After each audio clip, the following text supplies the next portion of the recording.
Hi, beautiful people. Welcome to my channel. My name is Lenka, and this is a little whip and chat. In fact, it's with a voiceover because I find it very difficult to concentrate on doing my diamond painting while talking. Because today I want to learn you something about the Belgium culture.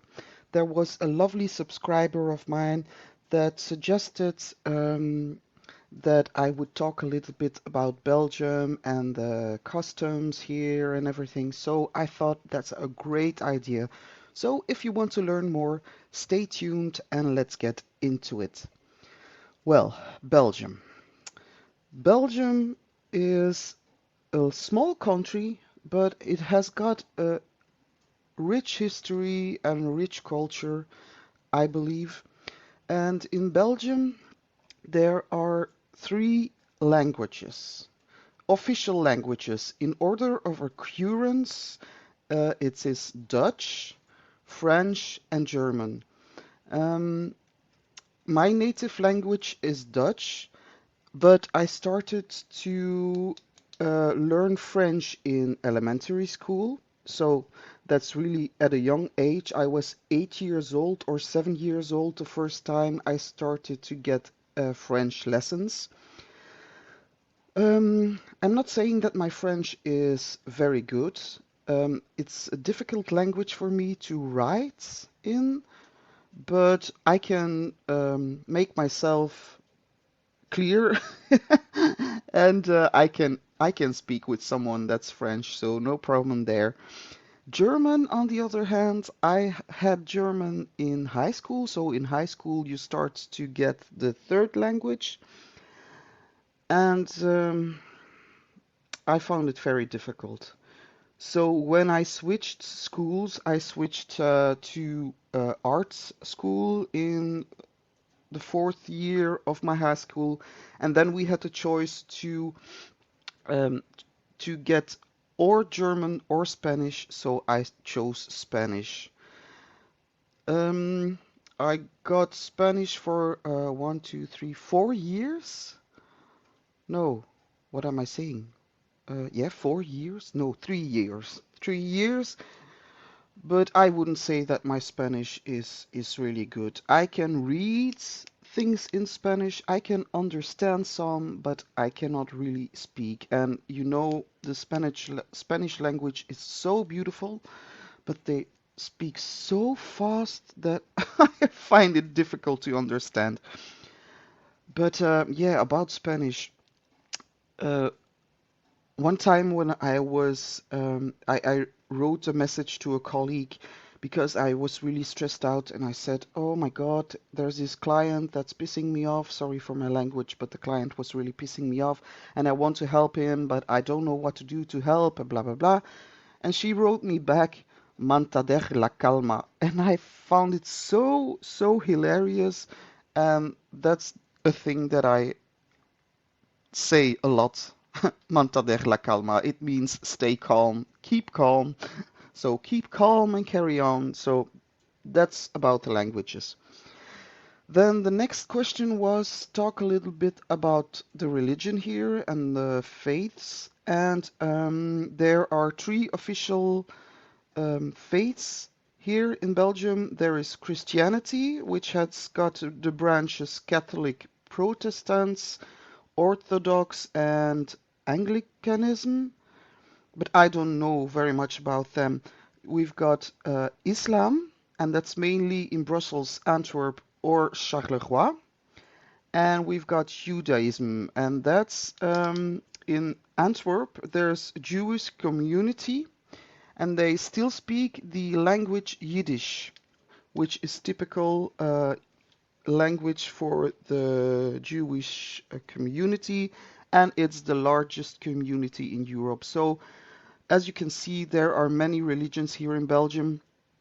Me, myself, my family, we don't really have a particular religion, so I wouldn't say that I'm Christian or anything else. I believe my husband is an atheist. I'm very sorry, but and then my sound was gone. I don't know what happened. apparently when my screensaver is starting, then the voiceover is going away. So what I will have to do is move my mouse around so that there's no screensaver popping on, so that I'm sure that because I told everything and now I have to say it all again.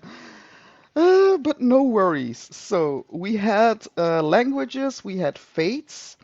A little bit about faith. I wanted to say I'm typically not an atheist as my husband. I do believe there's something in between heaven and earth.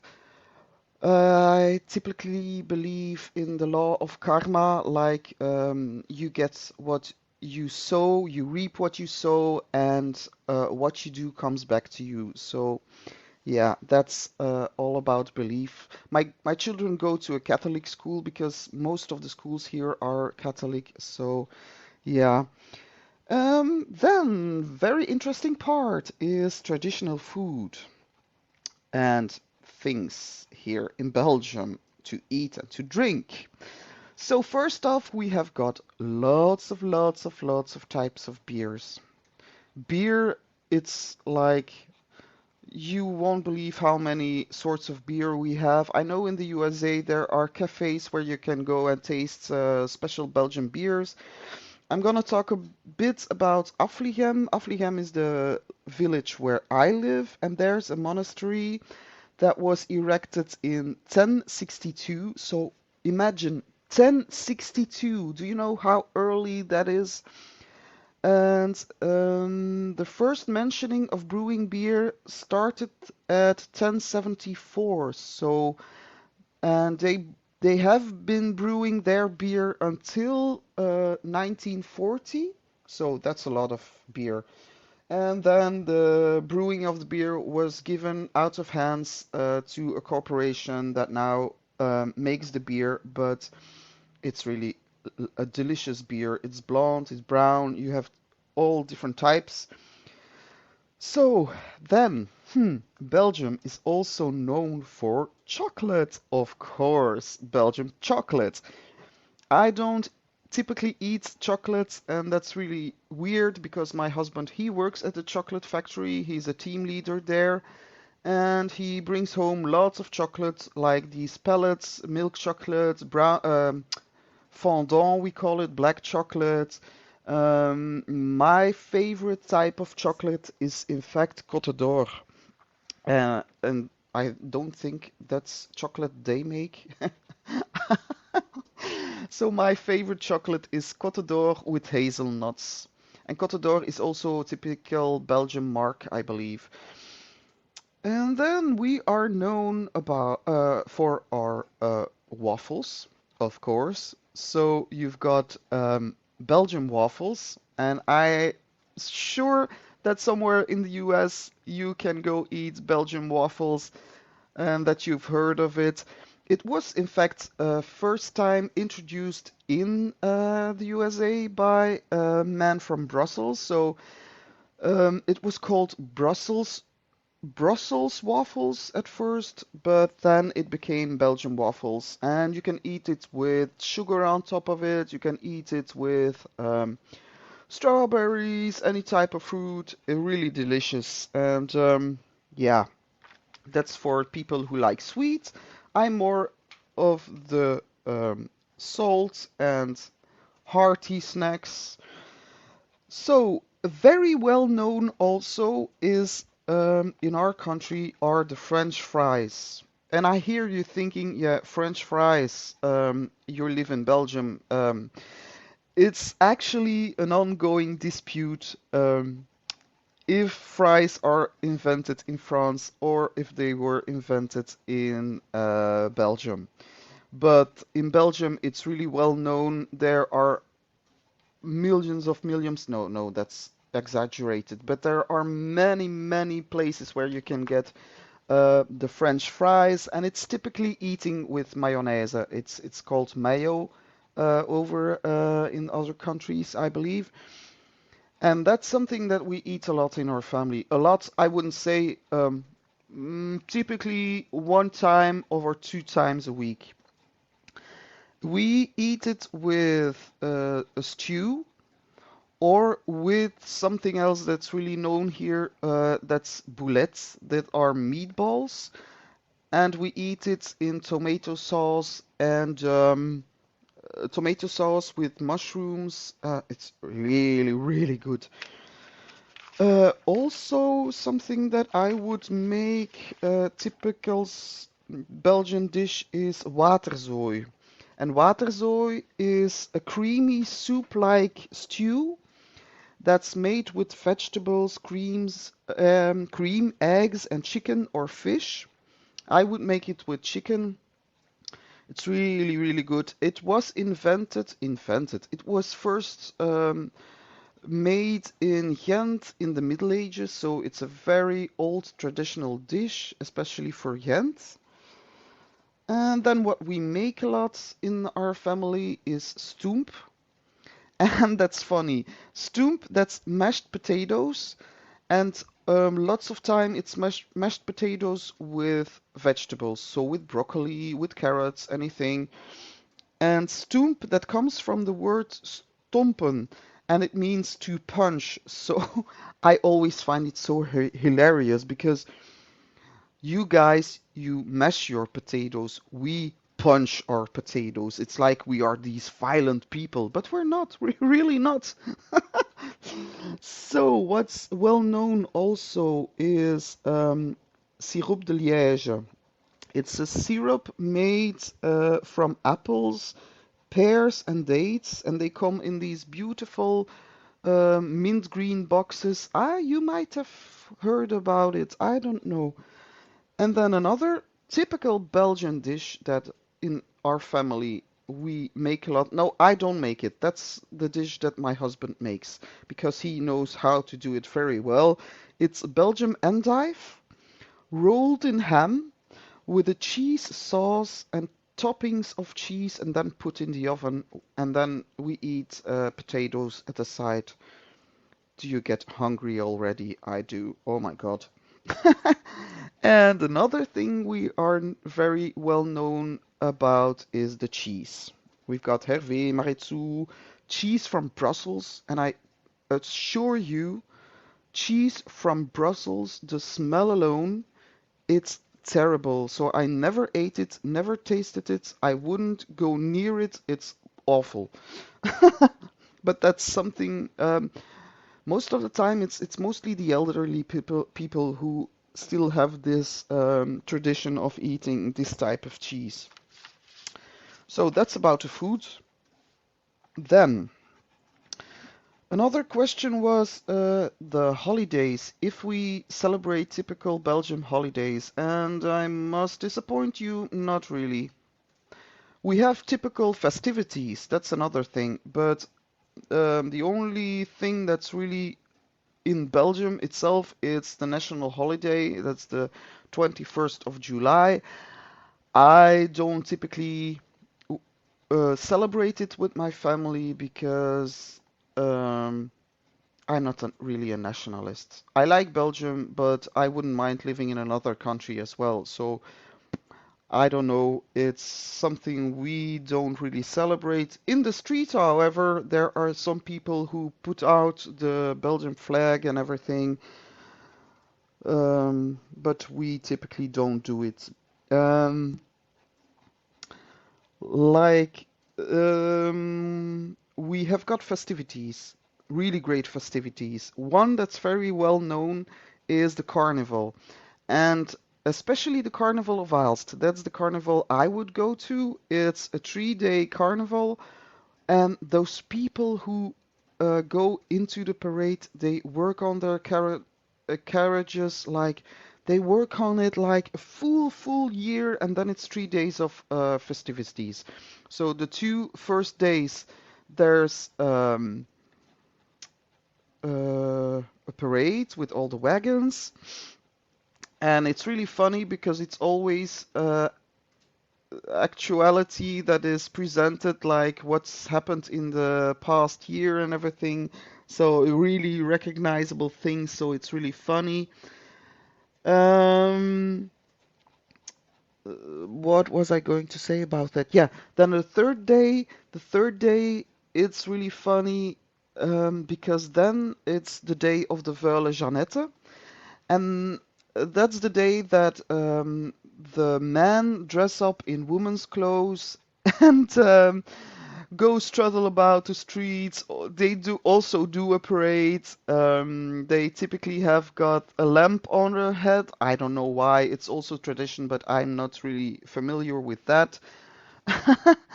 They have got a lamp on their head. They've got this baby carriage and a fur coat, and that's the way they go about drinking and from cafe to cafe and yeah, drinking lots of beer. And then the third day in the evening, there's the Burning Man. No, it's not the Burning Man in USA. That's a festival I would love to go to. So they burn this statue, and then everybody at the carnival starts crying because boo-hoo, the carnival has ended, and they have to start the process all over again. But I must confess. Um, I'm not typically familiar with the festivities of Aalst and the carnival because I started only going to them the last few years. What I went to a lot are the Gensefeesten, and those are festivities that are during 10 days. Can you imagine feasting for 10 days? It starts somewhere in the summer, and there's concerts everywhere. There are so many people, so many people. There are fireworks, there's acrobats, there are, yeah, stages all around the city. It's unbelievable, unbelievable. All the cafes are open, and yeah, it's 10 days, and 10 days of feasting like hardcore. It's a full night, and then in the morning the cleaning crew comes and they clean up the streets, and then next next day it's all over again.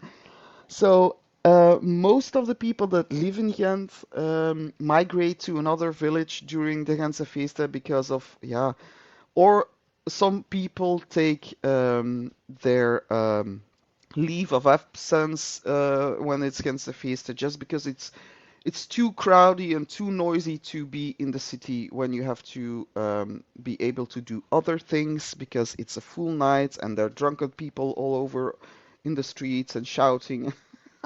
I don't know if you can imagine something like that, but it's great actually because you see so many people that you know, not only from Ghent, but you can meet other people that you don't see that often in a year, so that's really great.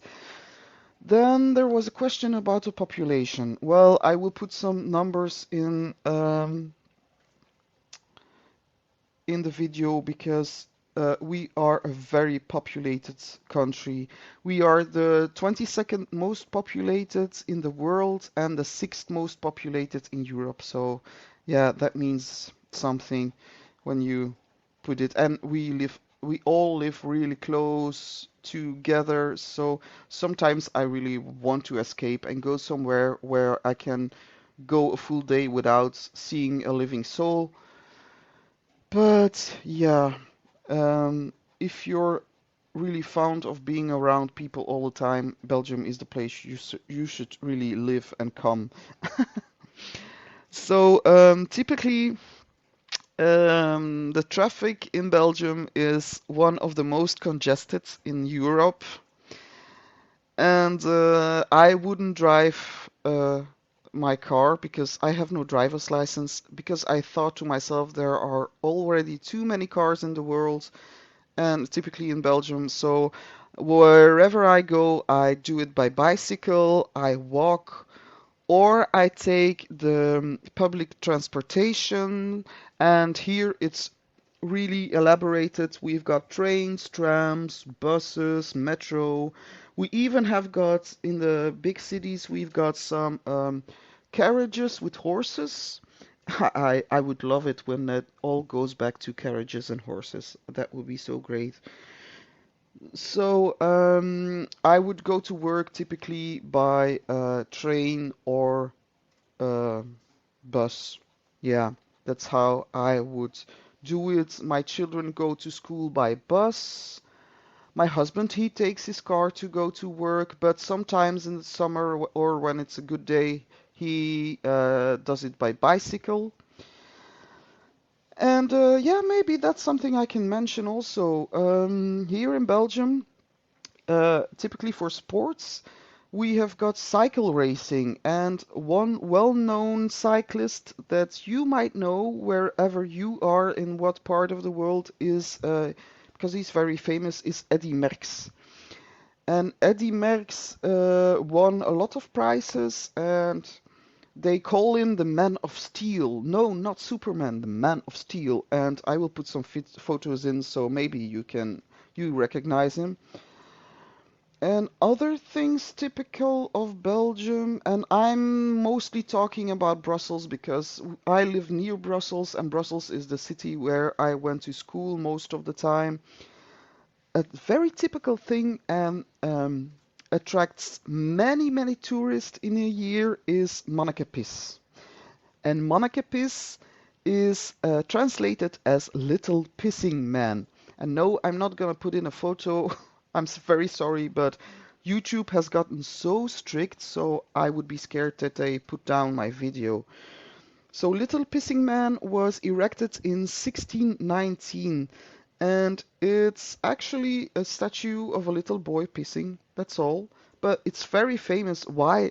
Because it was erected in 1619 as a sense to show the sense of humor of people in Brussels. Zwanze, we call it in Brussels dialect. And it shows the independence of the minds of Brussels, people of Brussels. So, and typically they dress that little guy up with some clothes when there's something special happening in Belgium, or, for example, for the Belgian Devils, it's a football team, and when they go play somewhere else, two supporter for them, they dress the little man up in the Belgian flag, or yeah, it's really funny what they do with it sometimes. To counterpoint this one, there's a guy who created Jeanna Capis. And Jeanna Capis is erected in 1987, and that's a squatting girl. So yeah, you can say it's now a pissing contest between Janneke and Manneke, but yeah, I think it's really funny, and I like the one of the girl very much because it's in this hidden place in a street that's typically known for their butcheries. Used to be known for that, and now there are all sorts of restaurants there. There's small streets, and it's very cozy at night. So all the lights and all the people. So that's really great. So that's what Brussels is known for. Now, to give you an idea of Belgian culture, um, I've looked up some of my favorite Belgian artists, of which most of their paintings are public domain and would make awesome, awesome diamond paintings. So I will share them with you. I will tell you the names in Dutch, of course, but I will put them down with the paintings in the comment section so that you can take a look for yourself. I normally do it on Wikimedia for common good or public domain. I will show you how to do it in another video for sure. But the first artist I want to mention is Theo Van Rysselberghe. It's more of an impressionist. He has got some symbolic paintings as well, I believe. But Theo Van Rysselberghe, the ones I found is Spanish Woman. That's a painting that's created in the in 1881. I don't know if that particular one is public domain because I couldn't find it, but as it's created in 1881, I don't think there's much trouble with the licensing. And that's a beautiful painting of a Spanish woman with a fan in her hand and with beautiful colors, so I like that very much. Then of the same artist, we have got that's a public domain portrait of Margaret van Moss, and that's created in 1886. And that's a portrait of a little girl standing in front of a door that's laden with gold. So that would make a great diamond painting, I believe. And then if you would put some golden drills on the door, that would be awesome. So that's one I really like. And then second artist I want to mention is Fernand Khnopff. And the paintings that I found very interesting to put into a diamond painting are Who Shall Deliver Me? And that's a painting of a woman with red hair and very, very strange, like light gray eyes that stares right uh, to you, but it's not really clear if she's dreaming or if she's staring at you, but I love that painting very much. And then there's the cigarettes, and I would like to do that in diamond painting because it's created in 1912, and I don't know if people really smoke then, yeah, women. But showing that in a portrait, I believe it's very progressive. So that would make an awesome diamond painting. Another one, and that's a typical symbolist painting that maybe you would know. It's Decares, and it's created in 1896, and it's of a beautiful boy who's caressing a leopard, but the leopard has got a woman's head, so that's really interesting to see. That's a type of painting I like. It's like it reminds me a lot of fairy tales and symbolism and surrealism. So those are things I really like. So that would make an awesome diamond painting and a large one because you have to put it in the length and yeah, you will see. And another diamond painter, another artist that I particularly like, but I don't know if all his works are common good. I didn't find them all of them on Wikimedia, but the one painting I really love from him is Allegory of Music, and it was created in 1923. But I still have to see if it's part of private collection or if it's public domain. But if I could choose between all the paintings, I would certainly order a costume of Decares and of Allegory of Music. Those are my favorite Belgian paintings.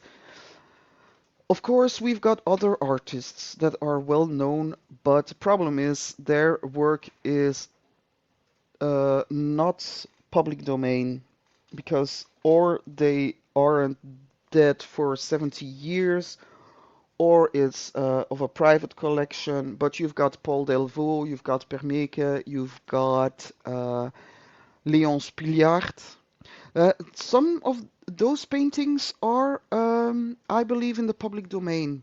But the problem is those paintings, they're really beautiful, but they're really dark. So it would cost you a lot of 310 nightmare. And yeah, that's something I wouldn't do for a custom anyway. So there you have art.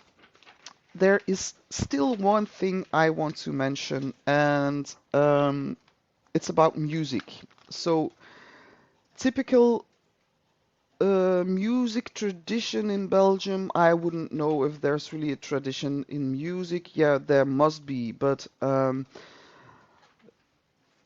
wanted to tell you about music, and my preference of music is mostly pop music, reggae. I like reggae a lot. I like sometimes I like R&B. It depends. Um, I hope you don't mind, I say, but Yeah, it's something I didn't grow up with, but I like some of the songs of R&B. I like very, very much. I like folklorist music. I like classical music. I like everything. Yeah, no, there are no exceptions. It has to be melodic and it has to mean something. That's the only thing I really find important in music. But I'm also a metal listener. Now, the type of metal I like in particular is melodic metal, but my husband, he is in a band. And I mention this because his band is called Kludde, and they sing about folklore in Aalst.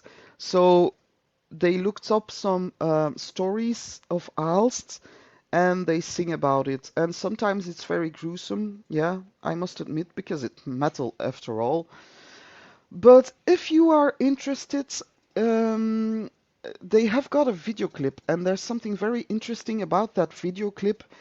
Namely, in Aalst, there one time was a church who was burning, and they caught it on film, so it's a black and white movie, and they got permission from the mayor to use it in their video clip. So I think it's really awesome to see those historical images and then the music of the metal. It's really, yeah, it's a good combination. So, but if it would interest you, I will put a link down in the description. You can put the music out and just watch the images. It can be interesting to watch. Um, but yeah, that's something I quickly wanted to mention about music, and I believe that's all I wanted to say. Because I know I just tackled a little microscopical bit about Belgium, but I live near Brussels, so it's very regional, the culture. So like you come into another region of Belgium, and there are all other types of habits and customs, and I'm not familiar with all of them. But if you have another question, I'm willing to just look up some stuff and tell you about it. So don't hesitate to ask me some questions about Belgium. Put it down in the comments or leave me a message or an email. So I know I haven't been doing lots of unboxings lately because I've been waiting for some more paintings to slowly roll in. I don't know, there's a delay in the postal service, I believe. So, next videos will be certainly some unboxings from my stash because I still have unboxings to do from stash that I gotten, paintings that I gotten some time ago. Um, I will do a video on how to look up a painting for a custom. So that's one I will do. I believe I'm going to do a little video with my Marie, and we will be doing something with the squishies because I've got so many squishies and I had a lovely idea how to use them because I typically don't use them for my pens, but there are ways you can use them. So stay tuned for that. And yeah, as I said, there are unboxings coming. I'm waiting for a painting that I ordered from Heaven and Earth Designs. I'm waiting for some Diamond Art Clubs. But um, just comment me and tell me what you would like to know or what you would like to see a video about. And I'm willing to, um, I'm open to suggestions and requests. So don't hesitate, just put something down. Um, I think that's all. I think that's all for me now. I will have to go because my kids are coming back from school. I believe I've got till 12 o'clock or 12:15, and then I'm out of here because the bus will be arriving, and then it's afternoon and they will be starving, so they will have to eat something. I think I'm gonna make them some toast with cheese and ham. They love it very much. We call it croque monsieur. That's also something, I don't know if it's typically Belgium, but we eat it a lot, croque monsieur. It's like we put ham and cheese in between sandwiches. We put it in an iron, like this special iron, and then you eat it warm, and it's really good because the cheese melts in it. Oh, it's delicious. I love cheese. Oh, I really love cheese. Um, and I forgot to mention my favorite foods. And I'm sorry, it's not Belgian food. My favorite foods are Mexican, Italian, uh, and then a third place goes to Chinese food, Thai food. So I'm really open-minded as to food, um, because here people are really traditionally they eat lots of dishes with potatoes, meat, potato, vegetables, and that every day meat, potato, vegetables. But no, I like some diversity in my food. So yeah, that's about my food, and that's all. Why am I talking about food? Because I'm hungry. I need to eat something. So, that's it for me, guys. If you haven't subscribed yet, please consider subscribing. Hit the notification bell to be notified anytime I put up another video. The next few weeks will be a little bit busier, so I don't know if I will be posting every day, but I'll do my best to post as many videos as I can. And I want to thank you, lovely people for your watch time, your support. Stay tuned. Have a great, great day and a lovely, lovely weekend ahead. And